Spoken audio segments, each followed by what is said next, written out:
Panorama group, जो सोचता है वो करता है। इतिहास जब वीरता की कहानी लिखता है तो कुछ तारीखें हमेशा के लिए स्वर्ण अक्षरों में दर्ज हो जाती हैं। ऐसी ही एक तारीख थी 6 सितंबर 1965। ये वो दिन था जब भारतीय सेना ने साहस, रणनीति और बलिदान की अद्भुत मिसाल पेश करते हुए पाकिस्तान के लाहौर को घेर लिया था। डोगराई और इछोगिल नहर जैसी दुर्गम सीमाओं को पार करके भारतीय सैनिकों ने लाहौर की दहलीज तक पहुंच बना ली थी।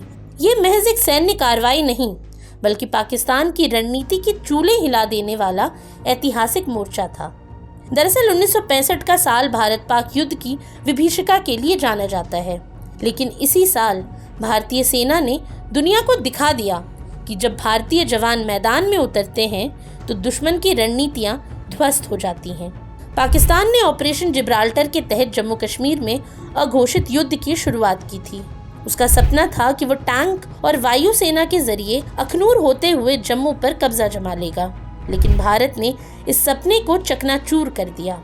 भारतीय सेना ने आक्रामक रुख अपनाते हुए पंजाब सीमा पार की और 5 और 6 सितंबर की दरमियानी रात को 3 दिशाओं वाघा डोगराई, खालरा बुर्की और खेमकरण कसूरी से लाहौर को घेरने की योजना पर अमल शुरू कर दिया।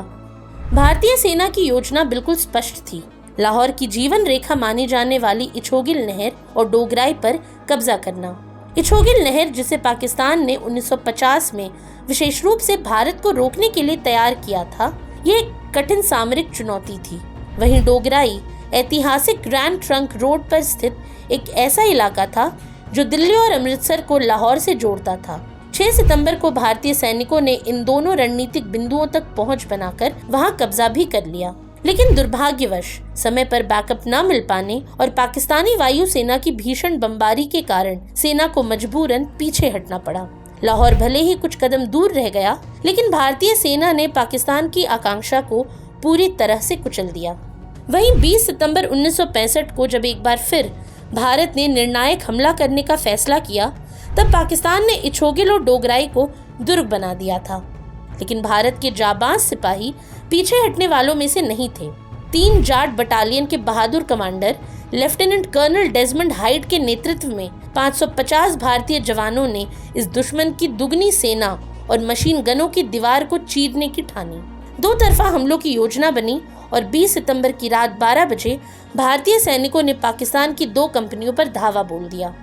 पहले मोर्चे पर 13 पंजाब रेजिमेंट ने हमला बोला, लेकिन भीषण प्रतिरोध के चलते ये सफलता अधूरी रह गई। लेकिन कहानी यहीं खत्म नहीं हुई। इतिहास गवाह बना कि जब 3 जाट ने दूसरी दिशा से हमला किया और डोगराई की धरती पर गोलियों, बमों और फिर संगीनों की धार से पाकिस्तान सेना को धूल चटा दी। रात भर चले इस खूनी संघर्ष में हाथ गोले खत्म हुए तो हाथापाई शुरू हो गई। ट्रेंच से ट्रेंच तक संघर्ष हुआ और अंततः भारतीय सैनिक पाकिस्तानी कमांडर जनरल गोलवाल समेत 108 सैनिकों को जिंदा पकड़ने में सफल रहे। इस खूनी संघर्ष में भारत ने 86 जवान खोए, लेकिन 308 पाकिस्तानी सैनिकों को मार गिराया।